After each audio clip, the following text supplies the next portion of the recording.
रहीम। आज 5 नवंबर 2020 का market watch आप लोगों के साथ डिस्कस करूंगा, प्लस आप लोगों को मैं बताने की कोशिश करूंगा कि जो अमेरिका के इलेक्शंस हो रहे हैं वो किस तरह से ऑयल सेक्टर पे इम्पैक्ट कर सकते हैं। तो बहुत ही इंपॉर्टेंट वीडियो होने वाली है। एक्सपेक्ट करूंगा कि आप लोग ये वीडियो एंड तक देखिए, ज़रूर इंशाल्लाह आप लोगों को इस वीडियो से फ़ायदा होगा। और इस वीडियो के एंड पे मैं आप लोगों को बताने की कोशिश करूंगा कि आने वाले दिनों में मार्केट कहाँ पर जा सकती है। तो एंड तक देखिए, ज़रूर इंशाल्लाह आप लोगों को इससे फ़ायदा होगा। और वीडियो स्टार्ट करने से पहले हमेशा की तरह एक हम्बल सी रिक्वेस्ट होती है, अगर आप लोगों ने चैनल सब्सक्राइब नहीं किया हुआ तो काइंडली मेरे चैनल को सब्सक्राइब कर लीजिए।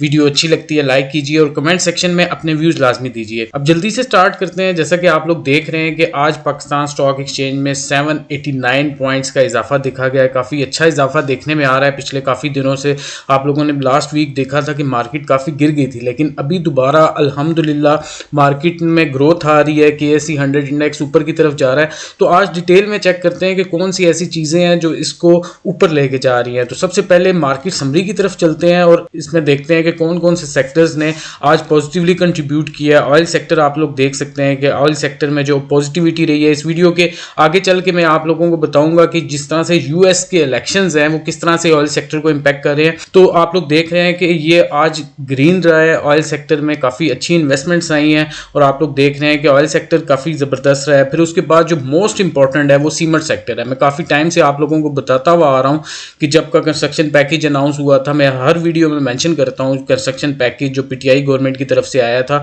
उस कंस्ट्रक्शन पैकेज की वजह से देख सकते हैं आप लोग को कितनी एक्टिविटी हो रही है सीमेंट सेक्टर में।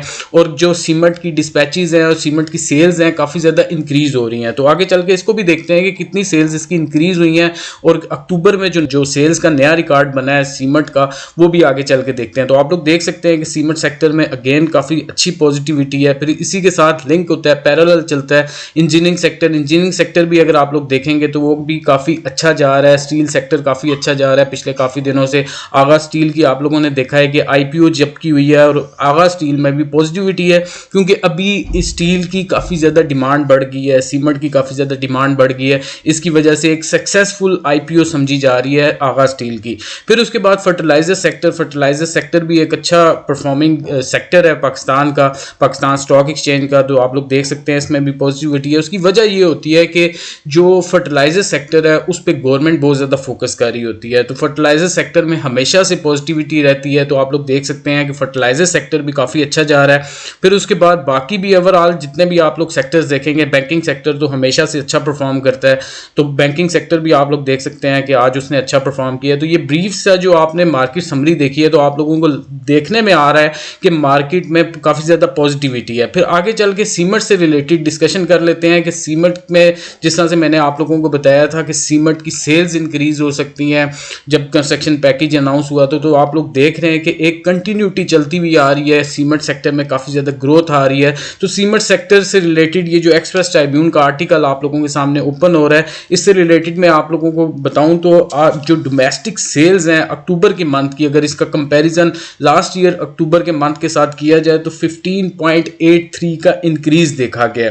फिर उसके बाद जो एक्सपोर्ट्स हैं, जो सीमेंट की एक्सपोर्ट्स होती हैं, पाकिस्तान की जो सीमेंट मैन्युफैक्चरिंग कंपनीज हैं बाहर के मुल्कों में जो सीमेंट सेल करती हैं, उसमें भी काफ़ी नुमाया किस्म का इंक्रीज देखा गया है।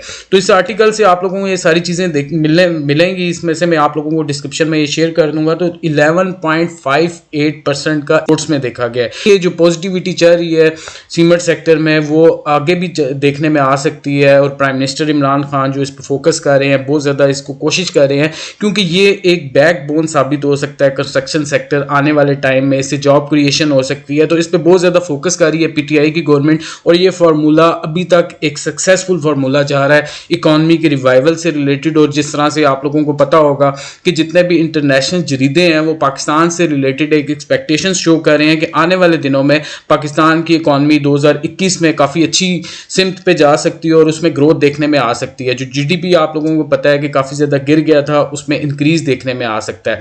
फिर उसके बाद एक इंपॉर्टेंट चीज़ है ऑयल सेक्टर से रिलेटेड कि ऑयल सेक्टर किस तरह से इम्पैक्ट हो सकता है US इलेक्शंस में। तो ये बहुत इंपॉर्टेंट है आप लोगों के लिए समझना कि क्यों ऐसी कौन सी चीज़ें हैं जो ऑयल सेक्टर को इम्पैक्ट कर सकती हैं। तो ये आर्टिकल भी मैं आप लोगों के साथ ऑयल सेक्टर से रिलेटेड जो आर्टिकल है वो आप लोगों के साथ शेयर कर दूंगा। ये 4 नवंबर 2020 यानी कि कल के दिन का ये आर्टिकल है।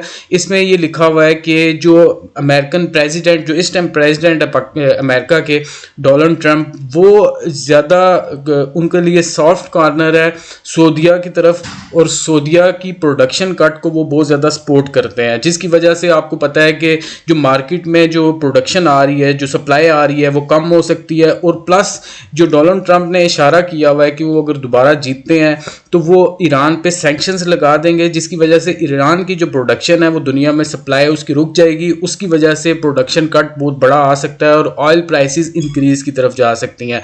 तो डोनाल्ड ट्रंप की तरफ से ये जो एक पॉजिटिविटी है ऑयल सेक्टर के लिए, अगर डोनाल्ड ट्रंप जीत जाते हैं अमेरिका के इलेक्शन। फिर दूसरी तरफ अगर आया जाए जो बाइडन की तरफ, तो बाइडन के एक सॉफ्ट कॉर्नर रखते हैं ईरान की तरफ, और वो ये नहीं चाहते कि ईरान पे सैंक्शंस लगे, पाबंदियां लगें।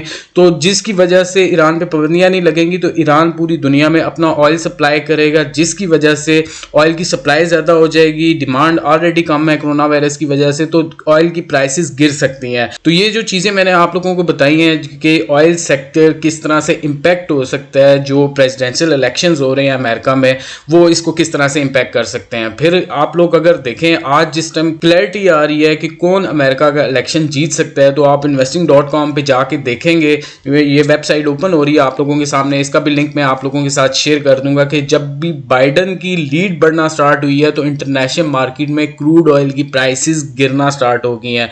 तो अभी आज की डेट की अगर आप लोग देखेंगे तो आज काफ़ी डिक्रीज देखा गया है इंटरनेशनल मार्केट में क्रूड ऑयल का, लेकिन कल के दिन का अगर आप डाटा उठा के देखेंगे इंटरनेशनल मार्केट में क्रूड ऑयल की प्राइसेस का, तो आप लोगों को पता लगेगा कि कल जिस टाइम डोनाल्ड ट्रंप की एक्सपेक्टेशन शो की जा रही थी कि वो इलेक्शन जीत सकते हैं, तो जिसकी वजह से पॉजिटिविटी आ रही थी इंटरनेशनल मार्केट में क्रूड ऑयल की प्राइसेस में, तो वो क्रूड ऑयल की प्राइसेस कल के दिनों में काफ़ी ज़्यादा इंक्रीज की तरफ गई थी, जिसका एक एविडेंस आप लोगों ने देखा है कि पाकिस्तान स्टॉक एक्सचेंज का जो ऑयल सेक्टर है वो इंक्रीज की तरफ गया है और इसमें पॉजिटिविटी रही है। फिर उसके बाद देखते हैं मार्केट वॉच की तरफ चलते हैं। एक्सप्रेस ट्रिब्यून का जो मार्केट वॉच है, इसका लिंक भी मैं आप लोगों के साथ डिस्क्रिप्शन में शेयर कर दूंगा, आप लोग ज़रूर इसको पढ़िएगा।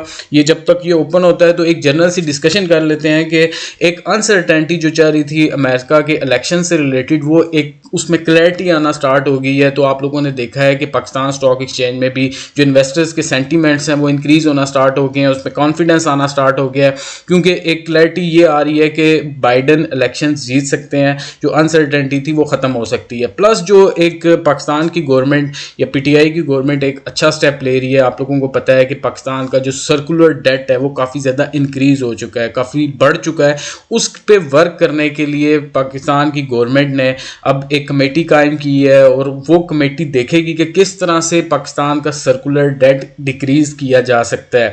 तो उसके लिए जो वर्किंग स्टार्ट हुई है उसकी वजह से भी एक पॉजिटिविटी है ये पाकिस्तान स्टॉक एक्सचेंज में, और जो गवर्नमेंट की तरफ से स्टेप्स लिए जा रहे हैं इकॉनमी के रिवाइवल के लिए, जिस तरह से कंस्ट्रक्शन सेक्टर में एक बूम आया हुआ है, फिर उसके बाद जो सर्कुलर डेट को कम करने की तरफ लेके जा रही है पीटीआई की गवर्नमेंट, ये एक अच्छा स्टेप है उनकी तरफ से। और प्लस जो रुपी स्ट्रेंथन होता जा रहा है डॉलर के मुकाबले में, तो उसकी वजह से भी इन्वेस्टर्स के माइंड में एक पॉजिटिविटी आ रही है। प्लस जो आप लोग देखेंगे कि इन्फ्लेशन रेट जो अक्टूबर के मंथ का है वो काफ़ी डिक्रीज हुआ है as compared to last month के। तो आज अगर मार्केट समरी की बात की जाए तो इस मार्केट समरी में जो मैंने चीज़ें पढ़ी हैं वो मैंने आप लोगों को ब्रीफली बता दी हैं। तो ओवरऑल अगर मार्केट को देखा जाए तो आज पाकिस्तान स्टॉक एक्सचेंज में 365 कंपनीज के शेयर ट्रेड हुए हैं, जिसमें से 252 ऐसी कंपनीज थी जिनके शेयर प्राइस में इंक्रीज देखा गया और 91 ऐसी कंपनीज थी जिनके शेयर प्राइस में डिक्रीज देखा गया। ओवरऑल देखा जाए तो एक पॉजिटिविटी चल पड़ी है, अमेरिका के इलेक्शन से रिलेटेड भी एक पॉजिटिविटी आ रही है और अनसर्टेनिटी खत्म हो रही है।